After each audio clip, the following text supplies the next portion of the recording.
Blog Talk Radio.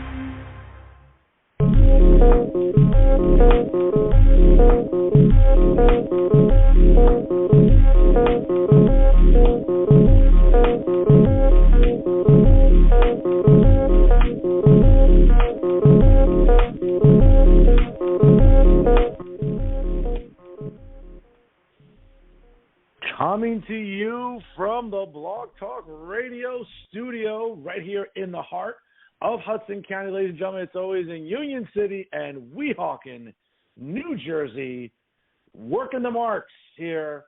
Joining us here on this, this first, Friday episode of April. Happy April to you all. Ladies and gentlemen, I am New Jersey's premier journalist, Fernando Uribe, and he is New Jersey's premier wrestling analyst, the great Patrick Rivera. What's going on, PR? Not much, man. Just chilling. It's PR, the PR superstar, and I'm here to chop it up. All things wrestling, sports entertainment, and Professor Veer is here. Oh, God help us. Well, we'll get to that in a moment, but folks, we appreciate you tuning in here as you do on all social media platforms. You can check out previous episodes at www.blogtalkradio.com/workingthemarks. Shoot us an email. Tell us what you like about the show, what you don't like, which I doubt is very, very evident at all, if anything. But you can write to us, ladies and gentlemen, workingthemarks@gmail.com. Don't forget to like us on Facebook. Follow us on Instagram at working_the_marks. And, of course, on Twitter, follow us as well at working_marks. Pat, I got to tell you, man, to our audience, of course, happy April to everybody. And certainly, again, Easter coming around the corner, so I'm excited. A little bit Easter break for everybody. But wrestling, and we never take a break right here on the show, as we have a lot to talk about. Last weekend, WrestleMania 38, the most stupendous WrestleMania, from AT&T Stadium in beautiful Arlington, Texas, in the suburbs of Dallas. Great, great card, brother.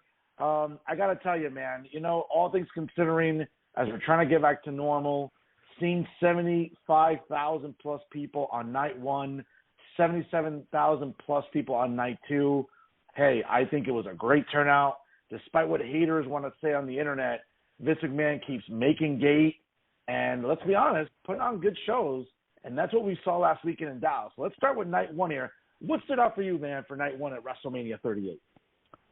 Well, before I jump into anything, this goes out to the people that want to criticize about the gate and whatnot. You have to account for the fact that you didn't have 30,000 European fans that flew in or other fans that flew in from around the world that would have accounted for about 30,000 extra fans that probably would have gotten that attendance over 100,000. So before people want to talk about anything, I think you should kind of take a look at the situation that our world's in and how it affects other people that are not in this great country. That being said, what stood out to me from day one,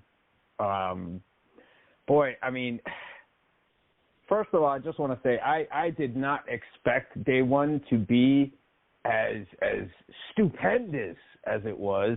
On paper, it kind of looked a little lackluster, but, man, they really came through, and WWE proved why they're just the absolute best when it comes to providing us with these big shows. But number one thing that really stood out, and, obviously I think it was what everybody was talking about besides Stone Cold, was Cody Rhodes returning to WWE, coming out the way he did, grand entrance. I think everybody kind of knew that he was going to show up there.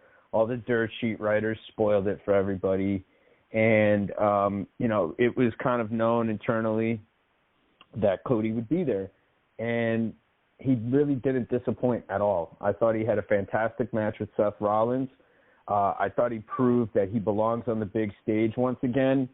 And it was just a fun moment, I think, for everybody, whether you're a worker, whether you're involved with the business or you're a fan. I think everybody really enjoyed it and enjoyed how cool it was. The second thing that really stood out for me was Becky Lynch. Becky Lynch, what a talent. What can I say about Becky that I already don't say about her? That match with Bianca, again, felt special. It felt important.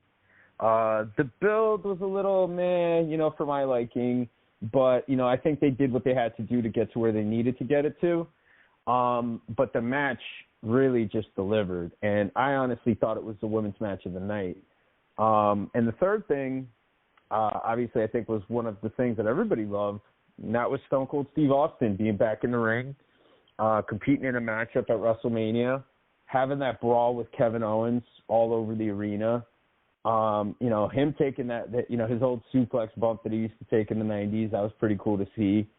And literally watching him, take about 3 to 4 bumps, I would say, and punch most of the match and brawl most of the match, but not have to dive off of a second-tier balcony or having to blow himself up or set himself on fire or, try and keep up with the young guys. Like, he just went in there, he was Steve Austin, and the fans enjoyed that, and the fans got that. So I think more than him going out there and having a good show for himself, even though he was a little old, even though he was a little blown up at times, the kicks weren't great, but, the kicks were never really particularly great to begin with. And I just think that Steve went out there and kind of gave a blueprint to all of his fellow legends as to, hey, if you want to come back and work a match and get back in here once you're over a certain age, this is how you should do it. And Steve did great, and I got to give him a lot of credit. And those were basically the 3 things that really stood out to me from night 1 at WrestleMania. I got to tell you, man, I'm with you about Austin. I think that, there was still a lot of speculation going on as to what was going to become of the KO show. Was it just him going out there in a talk show segment, talking some trash, kind of, sticking up for his home state of Texas? In fairness, just not to cut you off there, but sure. I mean, look, you're putting Steve Austin in the main event at WrestleMania. You better Absolutely. Deliver a match. Nobody's going to sell up for a KO show. You know what I mean? Oh, absolutely. And I think, when for weeks, we had not seen Austin on TV. There was no build-up per se other than, Kevin Owens running down the great state of Texas. And certainly, once Owens came out, sat in the chair, went through the normal heel, type of promo. Let's be honest. We said, okay, well, at some point, we're going to hear the glass break. Austin's going to come out. And let's be honest, has anyone ever been as over as Steve Austin? I mean, he's been away, for years now. Yeah, he shows up in the Broken Skull session. Yes, he obviously does some PR stuff that has a show on USA Network. But the build-up, people were kind of on the internet going crazy. Like, well, what's Steve going to do? And leading up to that moment, you didn't really have an idea what was going to happen. So, of course, in the back and forth, and certainly, Austin had these people in the palm of his hand. His facial expressions, looking at Owens, kind of like running him down, sticking up for the great state of Texas, his home state. And guess what? As soon as Owens said, well, you know what? I want to challenge you to a no-holds-barred match. And the minute Austin turned around and said, give me a damn ref, that was the moment I think a lot of fans, because I know we were out for, last week to watch WrestleMania. We all looked at each other like, wow, this is going to happen.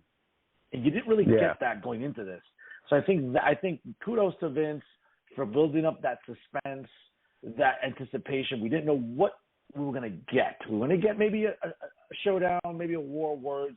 We didn't expect a war in the ring. And let's be honest, it was a 14-minute match. And kudos to Steve Austin. He did what he needed to do. He didn't really complicate things. He, as you mentioned, took his traditional bump on the outside. You can tell he had been working out, whether that was legit or enhanced, whatever. That's not what we're here to debate. The bottom line is he looked great. I think the match blueprint was simple. I think Owens obviously worked well with him, kept him safe. There wasn't any egregious bumps or risks that Austin had to take, nor Owens either. And I think it made for a great main event, and it sent everybody home happy, whether you were watching at home on Peacock with the 57 ads during an actual pay-per-view, for the love of Christ, or if you were out watching it, watching the pay-per-view like we were out at a great venue in New York City, Jack Dempsey's. I mean, let's be honest, it sent everybody home happy. I'll mention something else to you about that stood out for me. And I got to say, Logan Paul really, really impressed me. I mean, infinitely in that tag match with The Miz. Yeah. I mean, and let me tell you something. And there's word leaking out this week that after he went through the curtain, Vince pulled them aside and told, again, this is what reports say, that Vince told Logan Paul, quote, I'm looking here, you have a home here. I think Logan Paul showed a lot in that match. We'll get to the other celebrities in a moment with their in-ring work, but Logan Paul handled himself well. He worked with 3 professionals. Well, 2, and obviously Dominic is trying. Obviously, he's still a little green, but still is making his way. And let me tell you, Logan Paul has heat. He can be a good heel. He's athletic. Logan Paul stood out for me in his, also, again, in his performance. And I got to say that, people were really thinking that, Charlotte and Ronda Rousey was going to be a bit of a stinker. It was actually pretty suspenseful. That match was better than most people expected. I was openly rooting for Charlotte Flair because obviously you know how much of a market I am to the Flair name. That match was better than expected. I think that surprised the crowd too. The match I thought itself was good. I just got to say, it's like, look, I mean, she did a great job with Ronda. Ronda's pretty limited in what she could do as far as professional wrestling goes, or whatever you want to call it. Ronda's not much. She's not much of a worker, but she's a good grappler. Ashley can grapple, and Ashley can work. So what I felt like she did in that match that was really right was she really grappled a lot, and she worked the grappling around the big spots and the big bumps. And she created a great match with Ronda. I'm not taking anything away from it. I just think that Becky has this ability to make things feel more important than Charlotte does. Charlotte makes it important because she's a fucking Flair, I mean, obviously everybody's going to pay attention to a Flair, I mean, even David got a little shine, Yep. So, the name is obviously going to hold a lot of weight, but I think for as much weight as the name holds, she also lives up to the name. And I just feel that for whatever reason, whether it's her facials, whether it's her promo ability, whether it's just how she does the little things so well, Becky makes things feel really important. She feels like a star.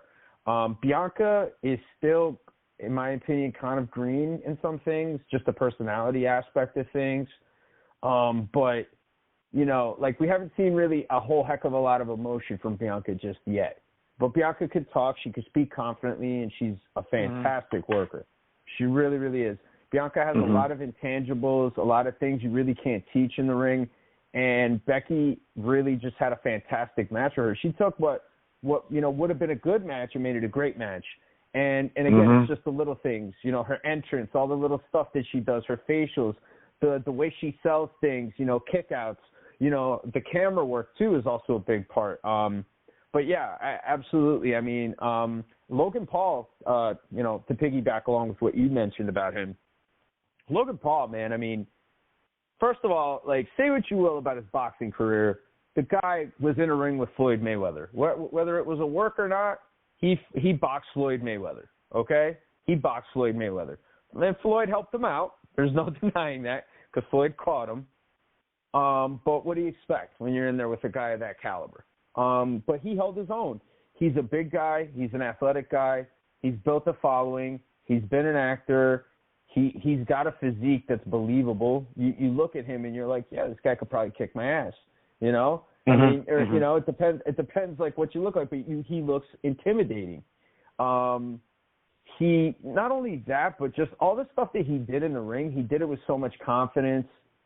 He understood the little things, the little details, letting things kind of breathe, letting the crowd react.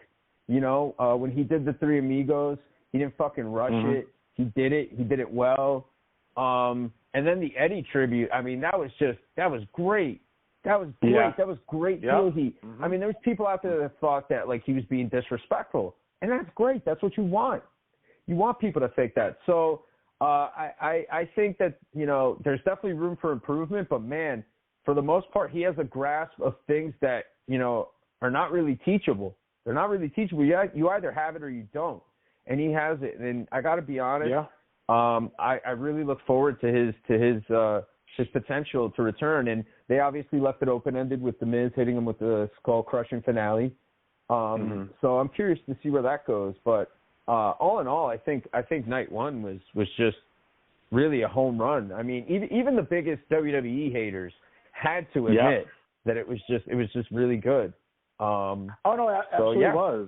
Absolutely was. And I made a point to browse the internet on Sunday morning to see what the haters like Meltzer and Alvarez and all the other members of the Lollipop Guild, right, with all this social media opinionators, as they say, when it came to night one. I think night one was a great show. Night two, listen, it's a hard act to follow. I think that you kind of put this show on the defensive already because night one was so great. Not one bad match during night one. I mean, I challenge anyone to tell me that there was a bad match, okay? Every match was well produced, a lot of intrigue, a lot of suspense. Even the matches with the lackluster build, were still really good matches and done well and looked good. Oh, no, definitely. And again, as we get to night two, and these are things that stood out for me, and I think this is probably where I think we'll get a really good debate going here. Pat, I said this before, and I'll say this again. I mean, I oftentimes am overly harsh on Vince McMahon for business reasons, whether it's the value of the stock, which matters to me, or Peacock and its usage or whatever. But I don't like to believe the dirt sheets. A lot of supposed reports coming out this week that people in creative, people close to Vince, said, hey, you shouldn't be getting in the ring. I mean, let's be honest. I love the McAfee match with Theory. We know Theory's a great worker. He's got great potential in this business if he stays healthy and certainly doesn't suffer any catastrophic injuries. I love Pat McAfee. Came out with the Dallas Cowboy cheerleaders, came out with that famous theme that everybody knows from, sports, him being an NFL player. And that's great. But, bro, I'll say this again, and people will get on me for, you're being a mark. It's hard to defend Vince when people want to kill him and say, well, this is Vince's ego. To the untrained eye, once McAfee won, that should have been the end of it. You want to have Theory and Vince jump him and double team him until Austin makes the rescue, I can live with that. But the idea of Vince, he's 76, I get it. You're not expecting him to be Ricky Steamboat or Randy Savage. But those are just poor clotheslines. I get it. He's in great shape. He could probably outlift you and me together. But there was no need for Vince to have a match. So when people kill Vince and say, well, that's Vince's ego right there. You need to have a match. You need to have a win. No, he didn't. He could have easily just double-teamed McAfee, and then Austin makes the save. It was the exact same premise, the exact same effect. We did not need Vince to get a win on Mania. That's the first thing that stood out for me. I really didn't like it. I just thought, again, that when people say, I want to give Vince the benefit of the doubt, he'll do stuff like that, and that feeds the theory of the marks. I just don't understand why it's such a problem. Like, when you look at the bigger picture, okay, Vince did all that. And look, I'm going to say this much. I have great respect and admiration for Vince McMahon and what he's done for the wrestling business, As do I. Yeah. But I look at him, and he's obviously an older man now, and I'm concerned that he might hurt himself in a way that might be detrimental to his day-to-day life. And my whole thing is, like, I don't want to see Vince get hurt, okay? It also didn't look particularly great. I think it could have been done better. I think they could have done it where, he could have slapped McAfee, and he could have, like, lured McAfee into the corner, and then, like, Theory could have jumped on the apron. They could have done stuff to distract him, or Theory waits for him and sneaks up from behind and hits him, and then Vince gets the pin. I don't even care that Vince won the match. I don't even care that there was a match. That's not the problem. In the bigger picture and in the story, Vince uses his power and abuses his power to get his way and to get a win and to screw somebody else over, right? That's the Mr. McMahon story, isn't it? Isn't that what the character Vince McMahon and maybe some people want to believe the person Vince McMahon have done, right? Sure. That's how some people feel about him. So here he is on the grandest stage of them all, and now he's an old man, and he's still screwing people over. And he's still abusing his power, and he's still finding some lackey to do his evil bidding, right? Until who shows up? The one guy who's always put his ass in check, Stone Cold Steve Austin. So I felt like that was a full circle moment. and probably the last time we're ever going to see an interaction between those two. And I just felt that the win built up the ire, the disgust of the wrestling fans, and not only that, also created a bit of a visceral reaction for the live crowd that made Steve stunning him and Vince botching it once again. You want to talk about long-term storytelling. Yeah. Vince has always botched the stunner. But I think Lance Storm described it the best about what happened on Twitter. He said that Vince bumped for the stunner the way he bumped for the kick the way he was supposed to bump for the stunner. So if you look back, when Steve gives him the kick, he falls down on his knees like he's taking the stunner, and then he tries to get back up, and Steve tries to do the kick again, but then Vince tries to bump for the stunner, and then he ends up catching him and he hits the stunner, but the timing, everything was completely off because Vince didn't anticipate the kick. He thought that Steve was just going to go and pull him down, and that's what it kind of looked like. But I felt that Vince getting the win doing it, that's just classic heel stuff. You take the wrestler, he distracts the guy that he's working. He does the manager stuff, the underhanded stuff, makes it easy for the old guy to pin him, and that's it. Plus, you got to consider Pat McAfee was exhausted, right, from his match, if you're going by the storytelling of what happened, right? So that was that. But I felt like that was like the full circle moment for Steve and for Vince. And I just think Vince even botching it kind of makes it more because it's more egregious. Like, look at this jerk, look at this asshole getting in there and doing this stuff. And I can't stand him. This is why I hate him. This is why I hate Vince. There you go. But what happened? Steve came out and gave him a horrible stunner. Absolutely. Listen, absolutely. I again, for me, I just like the fact that McAfee won. Give him his win. Don't kind of defecate on it by having Vince, who never really was a good worker to begin with. How are they defecating on it? How are they defecating on it? Is it going to impact him? Is he going to be taken out of the USADA testing pool now? Is his family going to go hungry? No, he's going to go back to being an announcer. I'm pretty sure that if you told him, hey, you're going to get involved in a match with Vince McMahon at WrestleMania, I don't think he was really thinking about him being 76 years old when they told him that. No, I think he was like, oh, shit, I'm going to have a match with Vince McMahon at WrestleMania? Let's go. Let's make it work. So, I get it. Listen. I don't think he cared about losing. That's all I'm saying. No, I get that in the grand scheme of things. I just think that, again, when people look at Vince, and again, Vince is a billionaire. He's been a great businessman. Some business decisions I don't agree with per se, but he's been the blueprint. He's done it better than anybody. No one's ever going to touch Vince in terms of a business model, the way he's produced wrestling for 40 years now. There's no question. I admire Vince as much as you do. There's no question. I just thought that was just unnecessary. And I'm not even going to go with the dirt sheet nonsense that, people around Vince told him not to get in the ring. That's just dirt sheet nonsense. That's just people feeding the marks. And But I mean, we're working the marks right now.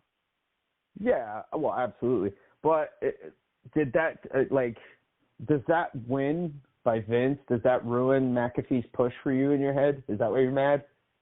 Do you think there's going to be some sort of imaginary push? I'm just trying to understand why it's such a big problem that he beat him. I can't wrap my head around it. Again, my thing, and this is just the naive part of me as a kid, loving wrestling and always wanting the good guy to win. Yes, at the end, the good guy won because Austin checked Vince once again. And it's probably the last time they're ever going to, have a face-off like that. So you're right, let's enjoy that. Yeah. Maybe we shouldn't nitpick that, and maybe we should look at the bigger picture. I don't know. That's just me. No, that's fine. No, again, that stood out for me. Obviously, that moment, that iconic moment of Austin once again stunning the boss. I gotta say let's be honest, the women's tag team title match, well produced again. I would have preferred Liv Morgan and Rhea Ripley winning. That's fine. Give it to Sasha and Naomi. Again, that's just my personal preference about who I would have liked to have won. But a great match, great production. That stood out for me. And I got to say, though, I got to tell you, man, of all the matches they've had on pay-per-views, and I get it that up until the point about his shoulder or supposed shoulder injury, I got to be honest, man, Reigns and Lesnar have had better matches in their history, in their historic rivalry. And I don't think this one really, for, again, the biggest main event ever, title unification, winner take all. Again, forget about the supposed injury, whatever. We don't know what's going on. But leading up to that, the match was not as good. First of all, the match was not as good as their SummerSlam match a few years ago. It wasn't even as good as their WrestleMania match in New Orleans 4 years ago. So I was that stood out for me a little bit. That stood out for me. Yeah, I agree. I was a little disappointed. I thought that they're really going to go ham in this one. When I saw Brock take off the gloves, I thought there would have been blood. And yeah, I mean, that was definitely disappointing. Getting back to the women's tag title match, I had a feeling it was either going to be Naomi and Sasha or the other face team, Rhea and Liv. But yeah, a bit of a stinker, I gotta say, for the WrestleMania main event for day 2, and really the overall WrestleMania main event. That to me was just a bit of a disappointment. It was very tame, the finish. It wasn't really as big as it was hyped up to be. And I felt like maybe they kind of under-delivered. I'm sure Roman's kind of feeling that. I'm sure Brock's kind of feeling that. And I'm sure that they're going to make adjustments to come back a little bit better. I also wanted to take a moment to mention the tag team title match. I think it was a triple threat between RK Bro, Alpha Academy, and the Street Profits. So that one, I thought that was a solid match. Everybody's expecting the big turn from Randy. And, they're just not breaking that up. I mean, I think the merch is selling really good. I think they got a good thing going, and I think that they're going to hold off on pulling that trigger just yet. For all we know, they could probably start it next week. But, I like that they kind of let them have their WrestleMania moment as a tag team. They want to keep that merch coming in. They want to keep that shtick going. And, man, I dug the finish. The Matt Riddle with the springboard RKO off the top. And then Randy with Chad Cable coming down for a big splash or a headbutt. Randy catching him with the RKO and picking up the win. So that was definitely a fun match. And, man, I can't believe we forgot about AJ Styles versus Edge. I was just about to mention that too. Yeah, good point there. Absolutely. What do you think of that one? I'd like to hear your thoughts. Well, it's funny. I was looking at a breakdown this week about how they looked at the matches in terms of length, and it was like the longest match of both nights at 24 minutes and change. It felt longer. It felt not that it dragged. It just felt like longer. It felt like they did a really good storytelling in that match. Again, as a kid at heart, I kind of like to see the good guys win more times than not. I would have liked to see AJ win because he had been beaten down weeks ago. But maybe this is, a longer feud now. Maybe now introducing, Damien Priest, and maybe, the introduction of a stable for Edge. Maybe the fact that, this will prolong a feud a little bit. I would have liked to see AJ get the win, especially after the Concerto shot. But, again, we talk about it a lot off the air, man. What do I know about booking? I know about 2K22 on my PlayStation 4. I know what I like. It doesn't necessarily mean it's going to translate to good booking. So I'm at least I have some self-awareness when it comes to this, bro. Well, that's definitely appreciated, I think. I think it's appreciated in all walks of life. I don't think it's just wrestling at all. And I'm not saying it to sound like some big pro, which I'm not. But yeah, absolutely. I mean, we have to take into consideration sometimes that the people that are doing this for better or worse, and particularly in WWE, have been doing this for a lot longer than we've probably been wrestling fans. That being said, I liked the AJ Edge match. I thought it was good. I thought they paced themselves really well. My only problem was the finish, right? Now, the finish I felt was like a little meh, I don't know. Maybe I just wanted a better finish for that kind of match, But obviously it looks like they're going to be carrying this on. They're probably going to do some sort of a rematch, WrestleMania Backlash. And they'll probably continue this feud beyond that. But I didn't really think about it till now, right? So at the end of the match, obviously Damien Priest comes out, right? And, distracts AJ. AJ goes for the phenomenal forearm, Edge hits the spear, bam, 1, 2, 3. What I remember now, looking back at it, was when Christian debuted for the first time and, they were starting to put the Brood together. There was a match, I believe, at WWF Breakdown where Edge wrestled the late great Owen Hart, and Christian made his debut and walked out ringside, you know, like at the pay-per-view, and just stood there, kind of like what Priest did. So there's like a little similarity there that I just kind of picked up on. And I was like, wow, this is kind of cool. And it makes you think that if anybody's putting this together for Edge and AJ, it's definitely Edge. This seems like Edge really has a lot of involvement, and I feel like he's doing a lot of cool full circle moments with his work now in terms of his career within the company. But I like the Edge stable. I like the Priest thing. I like Priest. I like that they had a moment, you know, at WrestleMania a couple years ago. They had that moment backstage where they were talking, and he's like, hey, I'm going to keep an eye on you, you know, and all this other stuff. And now that's coming to fruition. They're doing a thing. Now it's got everybody thinking. And one of the things that it's got everybody thinking is who would be next and how many people would you put in that stable?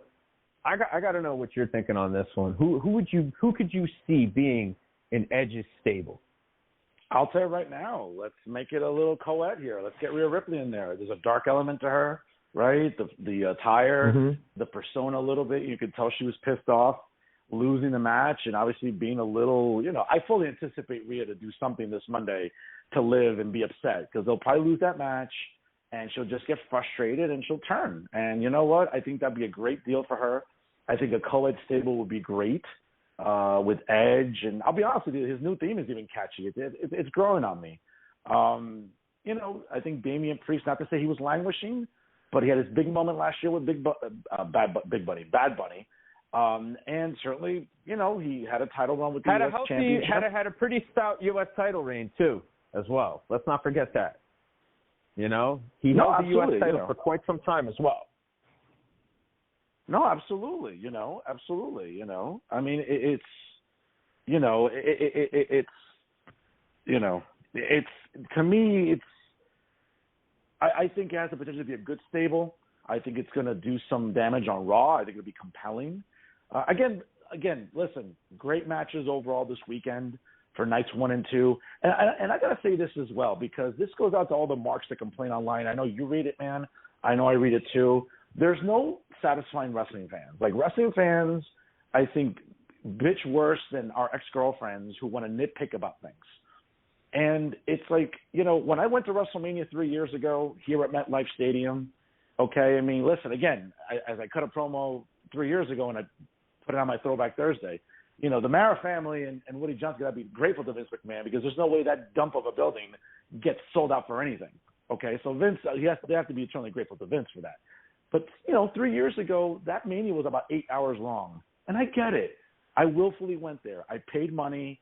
I willingly went there, you know, tailgated, walked in at 5, walked out about 12:40 in the morning after Becky won the championship. Okay, it's WrestleMania. I get it. You know, you're going to be there a while. And people were bitching and moaning. Now it's 2 days.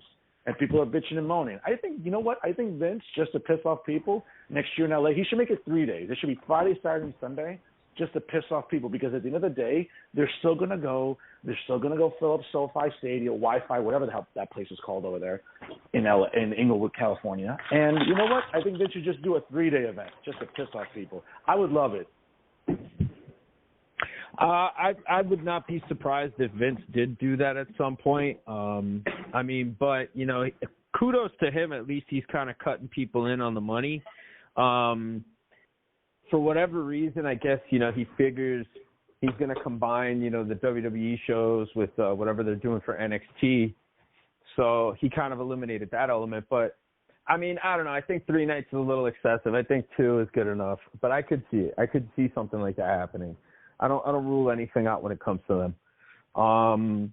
Getting back to the Edge stable thing, though, I really think Rhea would be a great addition. I agree with you on that. And I also kind of feel that Matt Riddle turning on Randy Orton, RKO and Randy Orton, and going with Edge and being a part of his stable really adds to Edge and Randy Orton's feud, which was, you know, it did generate what some people, or, well, what marketing calls the greatest professional wrestling match ever, some people might say. And I just feel like this adds another element because now it's Edge and his protege, or his proteges, going against Randy and, well, his protege, you know. So we could do something there, and I think that would be an interesting story. And I think that it would be cool because you could turn Matt Riddle serious. You can make him a heel. Now you make him an ass kicker.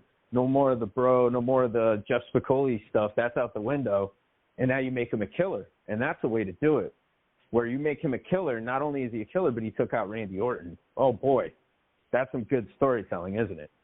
But yeah, I would say overall both nights were fantastic. I loved it. I mean, I watch it to watch it. I'm not watching it to criticize it and think that whatever, like, you know, I have my opinions, I think, like anybody else, but you know, again, these people have been doing this for a very long time, and this is their showcase. This is their infomercial. This is their big ad for everybody to come and watch it. So they're not going to mess it up, and they're certainly going to deliver. And I think next year is going to deliver as well. I think so too. And obviously, you know, we know that it's going to listen. People are going to watch. Pro wrestling fans and Vince McMahon is the most toxic relationship in the history of civilization, probably going back to Adam and Eve, once Adam took a bite of the apple. I mean, I think it even beats that one. So, you know, I think that's just the way it works with wrestling fans. That's never going to change anytime soon, Pat. Let's get to some news here. Obviously, the news feeds on the internet and obviously social media, the dirt sheets, journalists everywhere in pro wrestling. I've been talking about this Nash Carter incident, obviously. A member of MSK, the former NXT World Tag Team Champions. Those titles have been vacated, according to WWE. A press release was issued today. It's funny, man. It's stuff like this that kind of makes you wonder about people in their private lives and what could leak out. And sometimes, you know, you take pictures in private thinking it'll never leak and it'll never, ever see the light of day. It's stuff like that can come back to haunt you.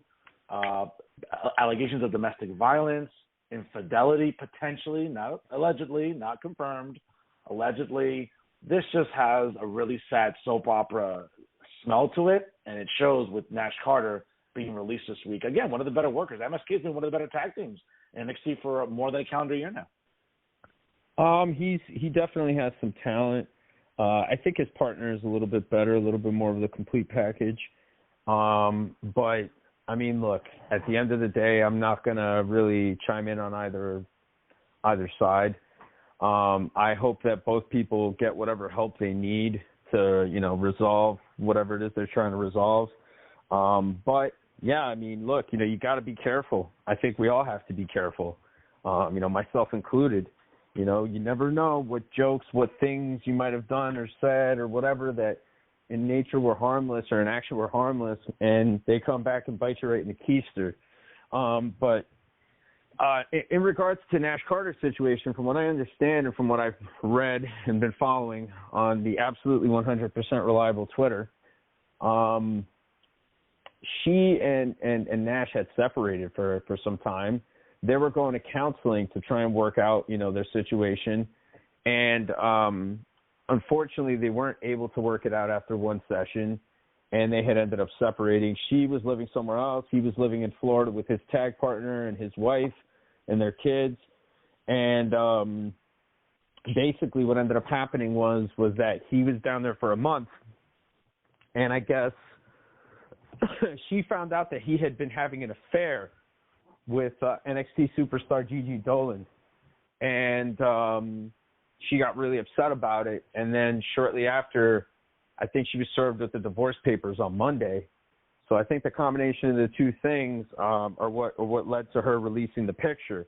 The domestic violence allegations, I don't really want to say anything about that because I don't know, and I'm not going to say anything more than that.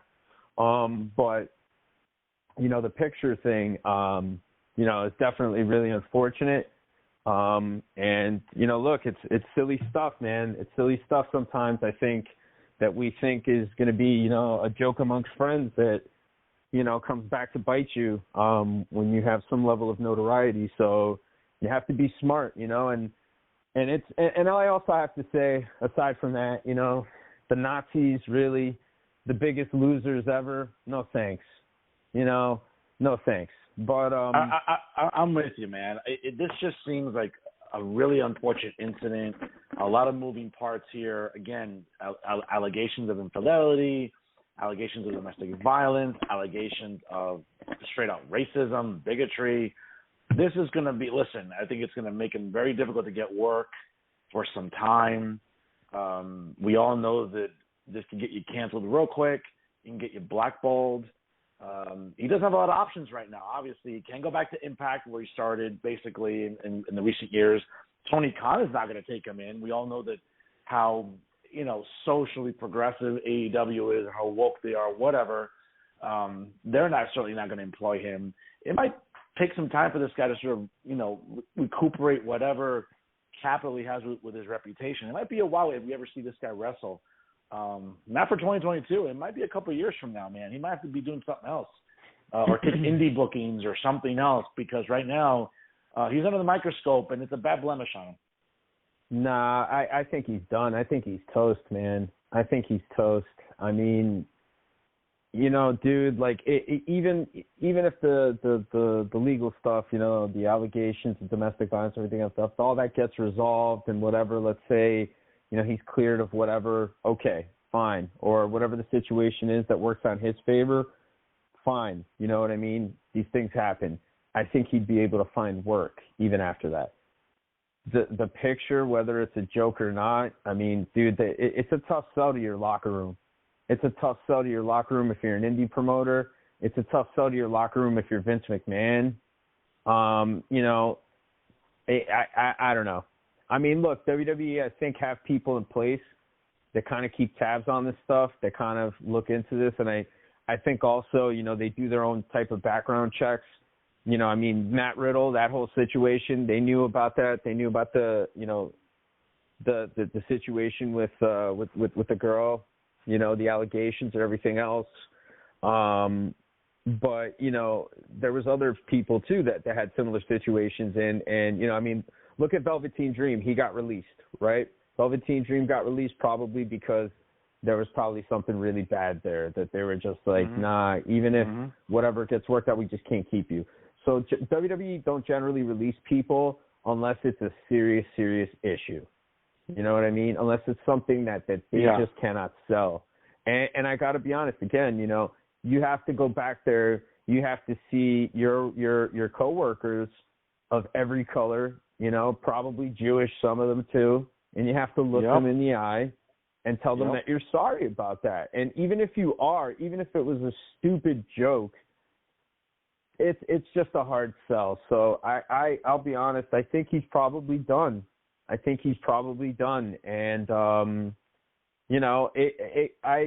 when I came into wrestling, right, when I got into wrestling as a kid, and I started kind of taking it more seriously and wanted to become a pro, one of the first things they tell you is don't date any girls that are in the business. You don't. Yeah. It doesn't matter how much you love each other, you like each other. It's never going to work out. It's just not. And even if it works out for a little bit, it's going to go to shit eventually because, it's a very different dynamic. It's a very different dynamic. And I think that, things happen between couples. But, look, like I said, I hope at the end of the day things get worked out for the best for the both of them. And, unfortunately, it's just, you really have to think. You really have to think nowadays, Yeah, and I think we should all do our best we should all try and do our best, myself included, to think the best that we can in those situations because you never know how it could come back to bite you. Absolutely. And again, this is one of those stories where, the internet doesn't forget. People don't forget, social media will not let you forget. And it's a tragic ending to a guy that was part of a team that, let's be honest, was captivating, was exciting, and probably one of those tag teams that Vince was eventually going to call up to the main roster because they're over with the crowd and they're exciting. I guess we're never going to know now, especially with Nash Carter's release.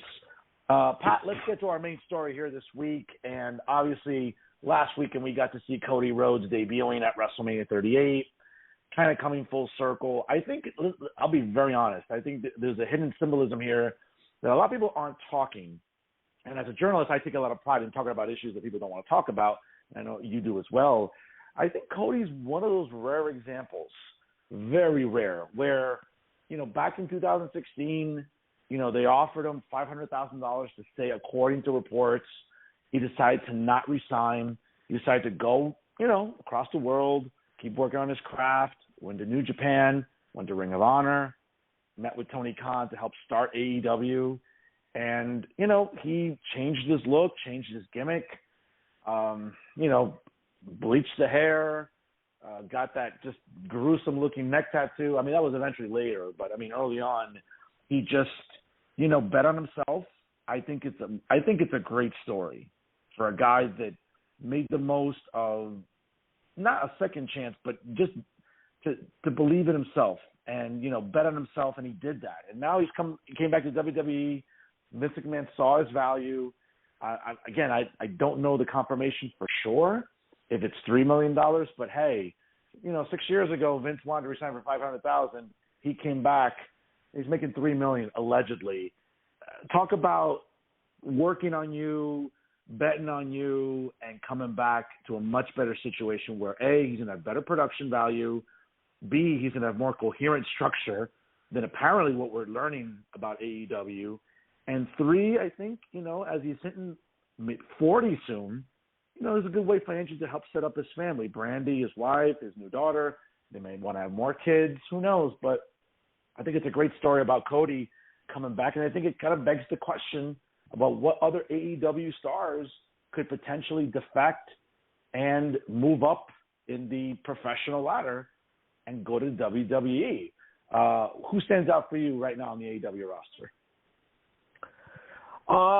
Okay, so I'm not going to go with the obvious ones, right? I'm going to go with slightly less obvious ones.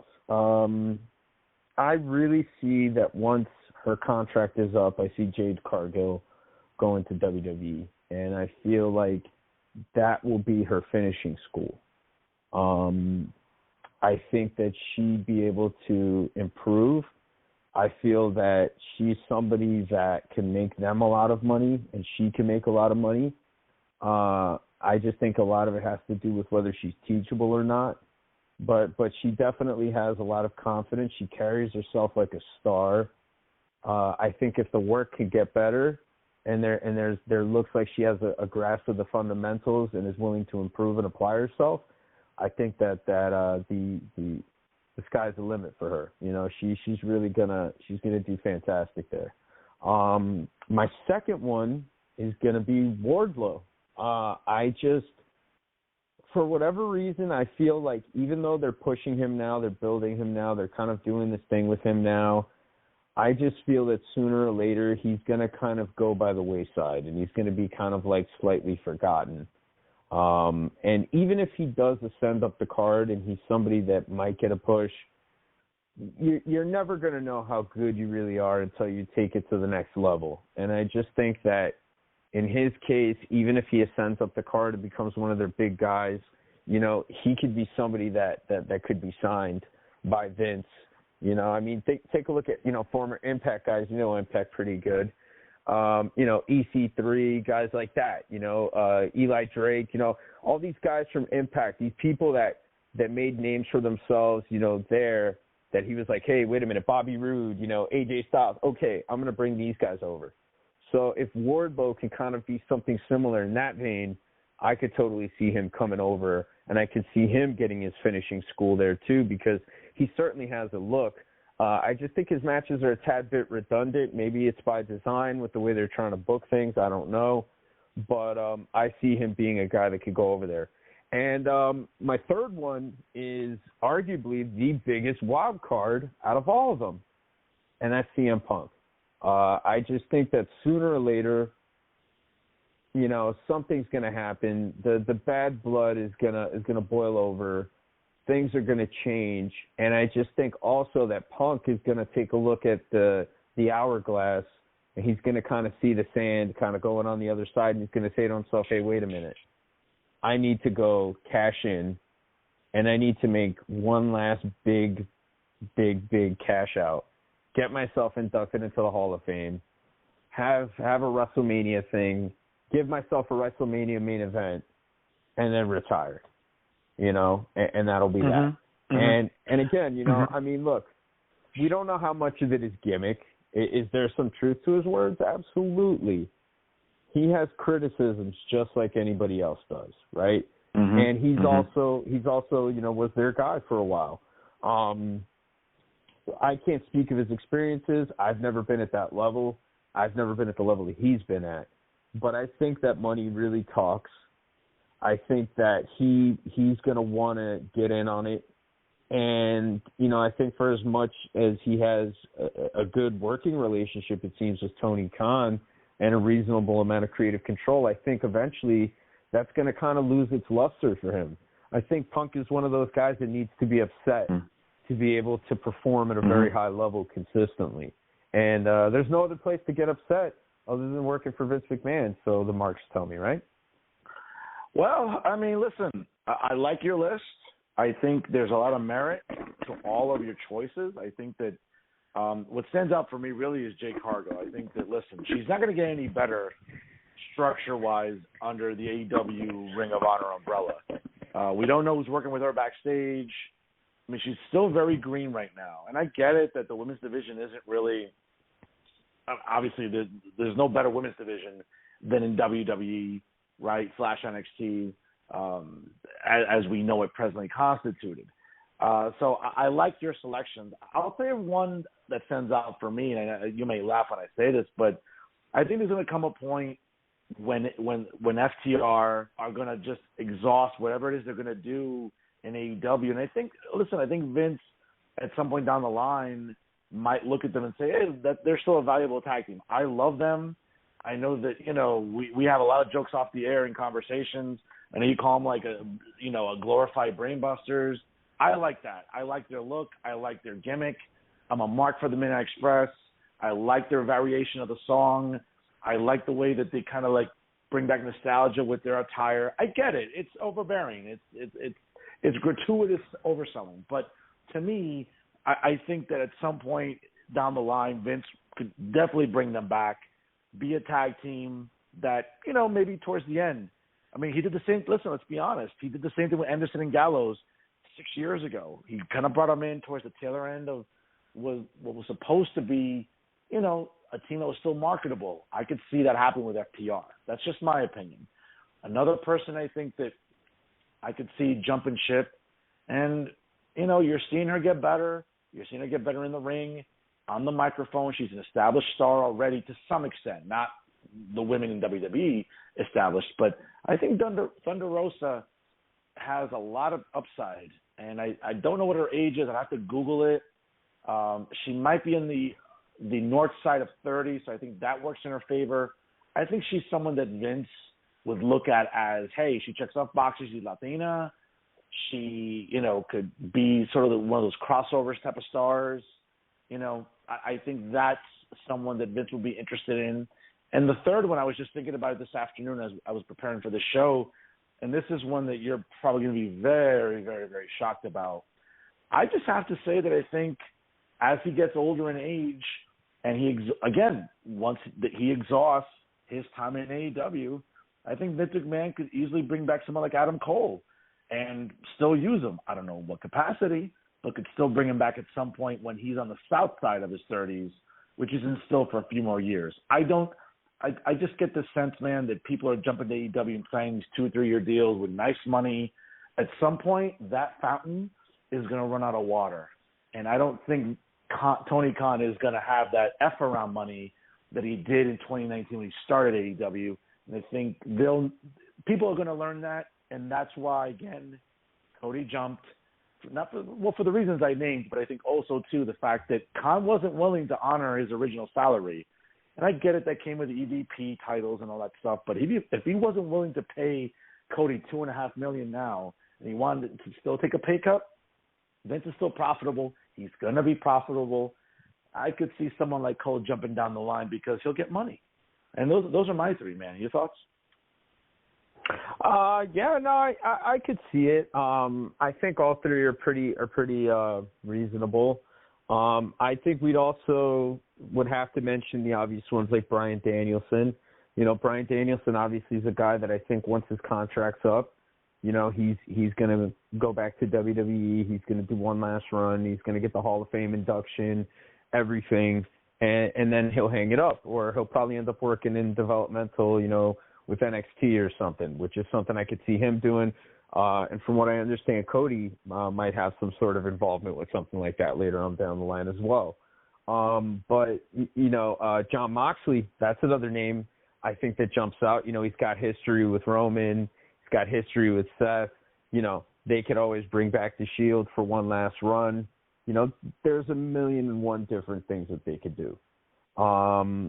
Chris Jericho, he's another one I think that really makes you wonder, only because he could get the Hall of Fame induction and maybe get a segment, at WrestleMania or something. And I think that's really, in terms of some of the guys there, I think those are the ones that really, and obviously, MJF. Let's not forget about MJF. MJF to me is a guy that I think he needs to make that next jump. He needs to make that next leap. And look, AEW is fantastic for what it is. AEW is look, it's an alternative for the wrestling fans, which I think that there's been a segment of wrestling fans that have been crying out for an alternative for quite some time. AEW fits that shoe, fits that bill. However, I just think that some of these guys, they look at it and they're like, I want to be working bigger places. I want to be, more. I want to be globally recognized, and I want to be a bigger star. I want to be more than just a pro wrestler. And I think that there's no bigger, better place to do it than WWE. I mean, people could talk about, AEW's got all the 5-star matches and all that stuff. And then you know what? Fair credit to AEW. They do have a lot of 5-star matches. But the importance and the entertainment overall in bulk, it still comes from WWE, whether people like it or not. Oh, absolutely. And just to piggyback on your point right now about that, and listen, I was having this argument on my group chat with my classmates from grad school, which I tell you about off the air a lot. It's really interesting when you look about people defecting, and didn't you find it funny, all the hate that Cody was getting online, especially from all the AEW fanboys and girls, about, he sold out, and look what he did, and look how dishonorable that was. No, let's be honest. And you've said this to me a lot off the air. It's still in its infancy stage in terms of where AEW is as a company. Let's give it 5-7 years when we start seeing maybe some shoot interviews or podcasts and people talking about the backstage environment or the climate in the AEW locker room, and what we learn about Tony Khan as a boss, as a booker, the general manager, the president. I don't know how many titles he has, Jesus Christ, but it's interesting where you look, people online, especially the AEW fans, look at Cody as selling out. No, he's doing what's best for him as a businessman. And let's be very fair, we're going to learn this in the next few years, Patrick, where I say this to you often, Shad Khan is the owner of the Jacksonville Jaguars. And while TIAA Stadium in Jacksonville, right off of Route 95, can maybe seat 70,000 people, guess what? It's one of the smaller NFL stadiums in North America. Well, they are years away from even filling up that building. So when Vince McMahon is paying $500,000 for facility fees to use Cowboy Stadium, and I'm sure next year for SoFi, he had to put down maybe another $500,000. Guess what? Tony Khan's dad doesn't have to spend any money to use a building, and they're years away from getting there. And that's going to tell us a lot about who wants to leave, why it may not be the best environment. And let's be honest, the F around money that Tony had early on may not be there anymore. Again, as I said to people, I want someone to explain to me, if Cody was valuable, Khan's eyes, wouldn't he have kept him? And wouldn't he just say, hey, I'll honor your initial agreement? I think that's all Cody wanted. Hey, just pay me what you hired me at. And when Khan was like, no, I want you to take a pay cut, well, why? Are the revenues not what they're supposed to be at? I know there's a lot of money being put into this new video game that's coming out. He just bought Ring of Honor. I mean, it seems like Tony kind of stretched himself kind of thin there. You know what it seems to me like, Fern? You know what it seems like to me? I just think that he had shiny new toys, and he wanted to play with those. And, those shiny new toys, they kind of fill all of his mark needs. They do. That's what it is. So he's not going to go with the guy that's a tried and true pro that knows the business inside and out, that grew up in the business and loves the business because it is a part of him. As much as breathing air is a part of him, the wrestling business is the same thing. He wanted to choose the shiny new Mark toys and get rid of that guy. And he didn't really feel like he was worth that money. And I got to be honest, you're paying Chris Jericho the same as you're paying Moxley and CM Punk. And CM Punk and Moxley, at least they're going out there and working. Jericho's really not doing that much, and Jericho isn't even worth that money. Jericho should be at $1 million. Christian's making $2 million. Do you know that there's guys on the roster that are making more money than MJF? And MJF's one of the biggest stars in that company. And that's probably why you could tell he sounded upset in that interview. Who knows? Maybe it's a work for all we know. But the bottom line is that if you've seen these people re-signing for these salaries, he's probably thinking, well, when my time comes in 2024, what's Khan going to do? Is Khan going to see my value, or is he not? Is he going to ask me to not want to come back for that dollar amount? Who knows? And yeah, I just think that it's really interesting seeing the vitriol levied at Cody for wanting to better himself. Where, let's be honest, he reached his peak in AEW. He was not going to be in the title picture, right? Again, according to the storyline and the gimmick. He was, he lately had been putting out some really good matches with Andrade and Sammy Guevara, but that's it. This is the ceiling he hit. Well, he wasn't going to get any better in the sense of booking or producing than what he was doing. So if you can make more money to go somewhere else where the system, that, again, supposedly according to dirt sheets, that the only thing he asked Vince was I never want to see a Stardust gimmick again. I don't want to do it. Supposedly, we don't know if that's true or not. We're assuming that if I were Cody, I wouldn't want to do that gimmick again. But hey, he made the right business decision. And for fans who follow AEW religiously, who, by the way, still don't draw a million consistently, I just think it's really, really funny to levy vitriol on him when all he did was better his situation professionally and financially.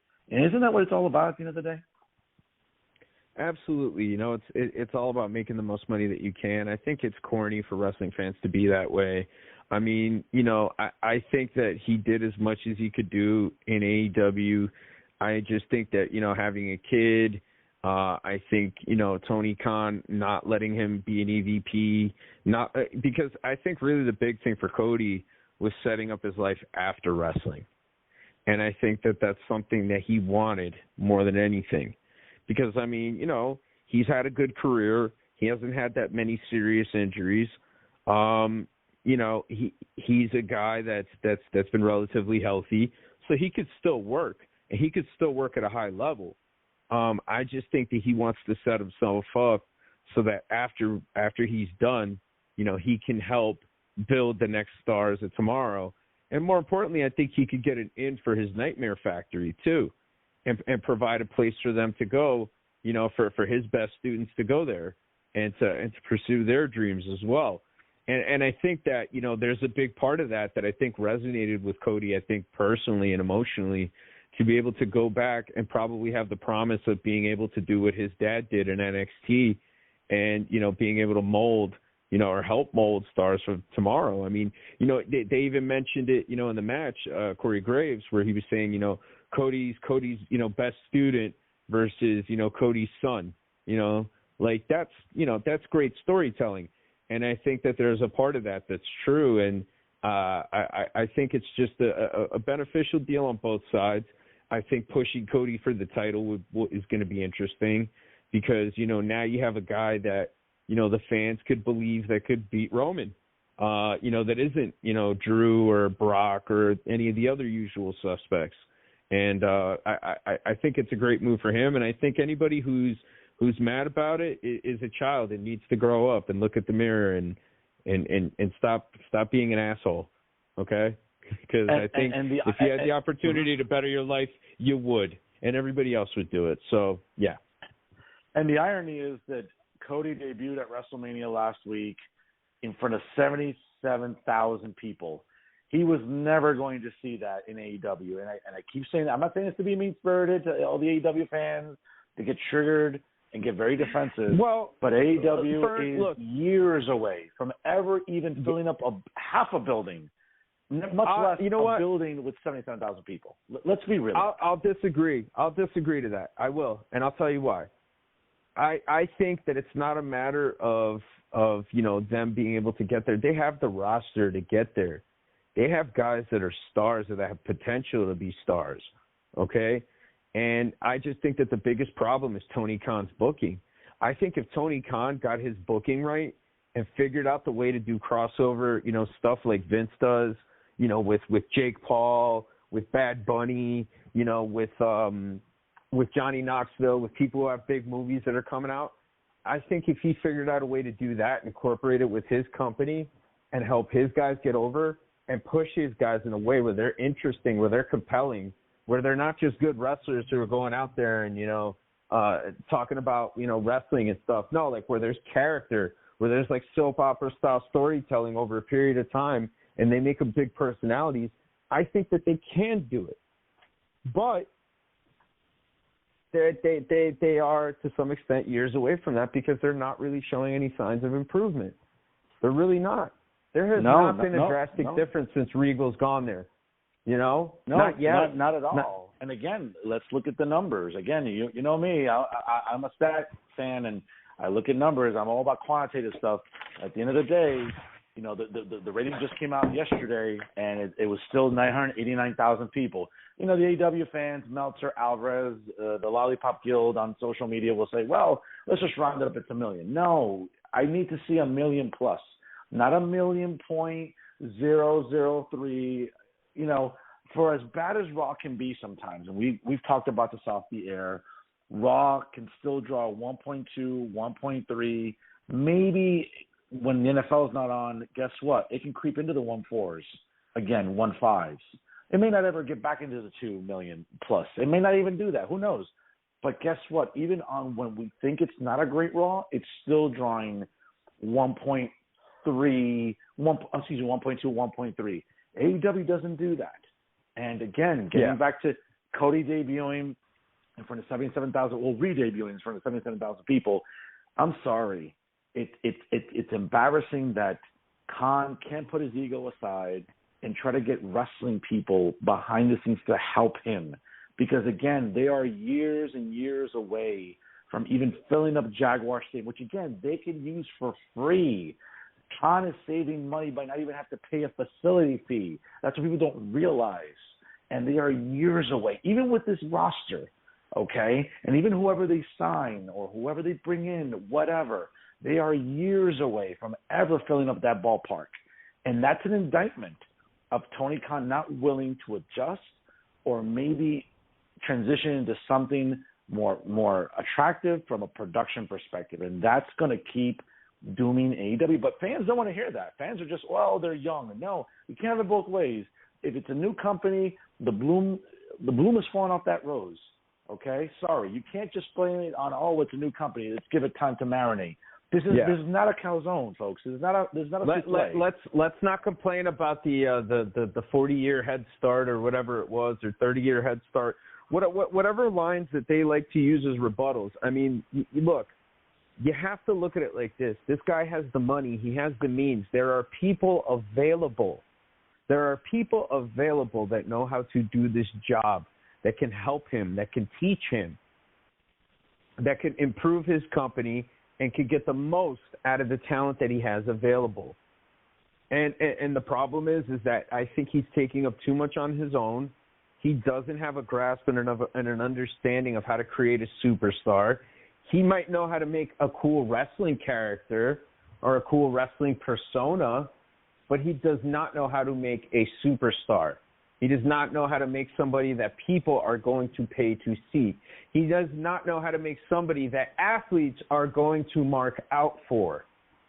He doesn't have that Pat, yet. Well, Pat, to your point about he's not creating stars, the stars on his roster that are the most over are not organically grown, homegrown stars, okay? It's almost like they sort of use the baseball analogy which, by the way, I'm happy to see our Yankees win today on opening day against the Red Sox in extra innings. But all the big stars that are over in this company are ex-WWE stars. It's not Hangman. MJF being the exception. MJF. Okay. All right, MJF. I stand corrected. One guy compared to it's Brian, it's Punk. I know you're gonna hate when I say this, but he still gets a pop because he comes into a building, mind you, a 10,000 seat building. People that are over with the crowd supposedly, or kind of getting some reaction from the crowd, are not homegrown AEW stars. Aside from MJF, they're all ex-WWE stars. Adam Cole, Punk, Brian, whoever. They get a reaction. Those are not homegrown stars. Moxley, those are not homegrown stars. That's an indictment too. That Khan is not creating. It's funny how people talk about Vince McMahon. Oh, Vince isn't creating new stars. Well, that's what 2.0 in NXT is trying to do. But Khan isn't creating them either.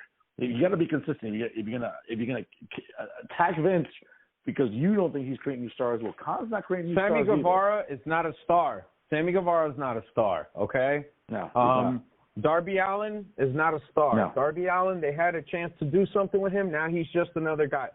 They're not even maximizing what they're doing with him and Sting at all.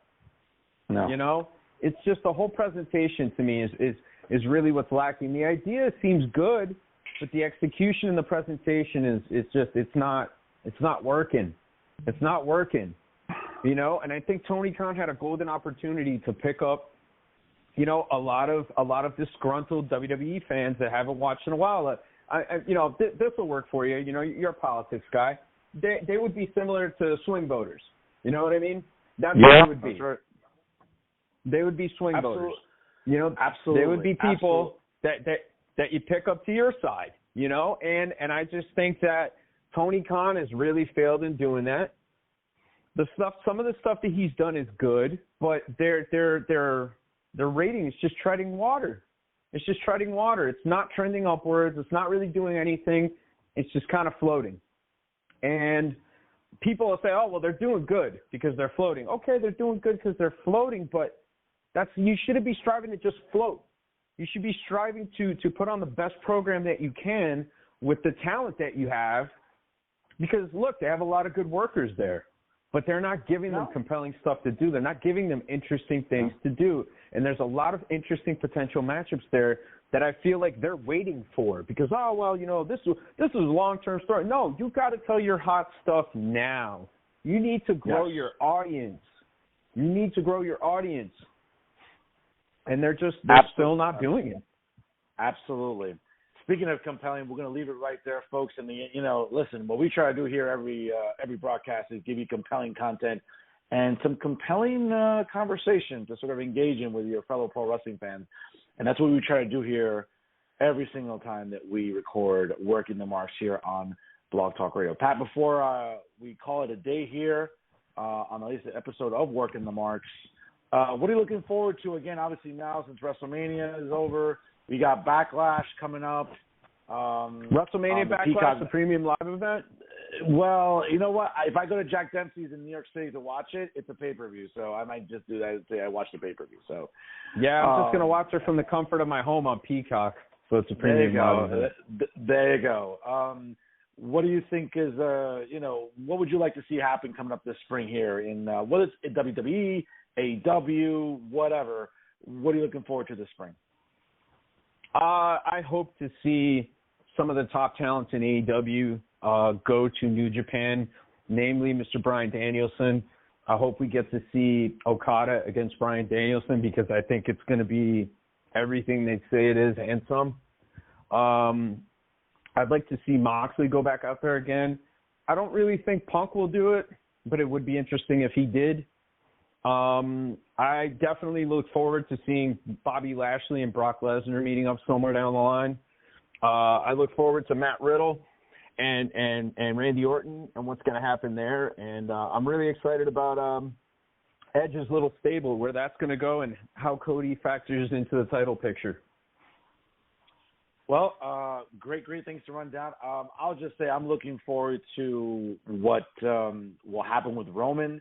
Whether or not that's a legit injury, maybe he's just selling it for the sake of just creating more intrigue now that he is the undisputed Universal Heavyweight Champion. Again, I know you'll laugh because, obviously I'm known as Mr. Impact on social media. I'm kind of curious as what tends to go on now with the next pay-per-view coming up this month. Rebellion, obviously more New Japan stars coming into Impact to work with them. I'm looking forward to that, and I'll be very honest with you. I'm kind of curious as to Double or Nothing in Las Vegas. If there's a city that likes pro wrestling, it's certainly Las Vegas. But we'll be talking about that in the next few episodes of Working the Marks, folks, as we'll break down what's going on in the professional wrestling scene. Don't forget to shoot us an email, workingthemarks@gmail.com. We love to get emails. We want to hear what you like about the show, what you don't like about the show. And certainly write to us once again, workingthemarks@gmail.com. Don't forget to follow us on both Instagram and Twitter. Our Instagram handle is @working_the_marks. Also follow us on Twitter @working_marks. And certainly make sure you like us on Facebook. And don't forget to check out all our episodes on Blog Talk Radio at www.blogtalkradio.com/workingthemarks. We're looking to get our episodes up on SoundCloud and other podcast pages, so stay tuned for that. Pat, I'll give you the last word here, bro. Just want to let everybody know you can check out the Child Actors on Instagram.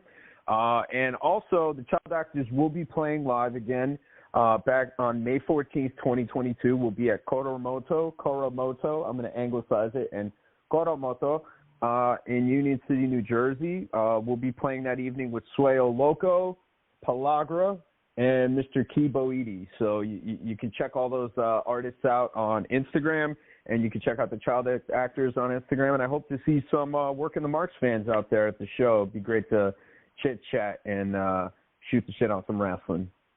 But thank you for everything, Profe. Always a pleasure here with you. Oh, of course. Likewise, bro. And, of course, listen, we'll certainly promote the most we can for you and your show coming up.